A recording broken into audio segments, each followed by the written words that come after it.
Hello বন্ধুরা, আমরা যারা একদম শুরু থেকে ইংরেজি রিডিং পড়া শিখতে চাই, এমনকি যাদের ইংরেজিতে দুর্বল রয়েছে, তারা কিভাবে ইংরেজি শব্দের সঠিক উচ্চারণের মাধ্যমে ইংরেজি রিডিং পড়াকে আরও সুন্দর করতে পারি।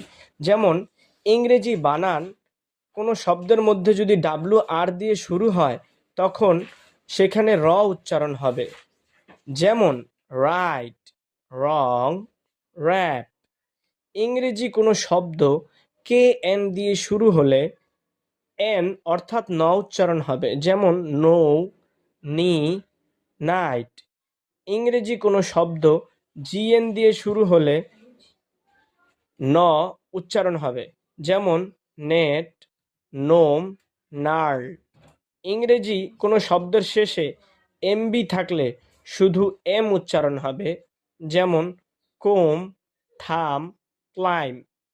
ইংরেজি কোনো শব্দর শেষে টিআইওএন থাকলে উচ্চারণ করতে হবে। যেমন নেশন, অ্যাকশন, স্টেশন। ইংরেজি কোনো শব্দের মধ্যে পিএইচ থাকলে সেটির উচ্চারণ উচ্চারণ হবে।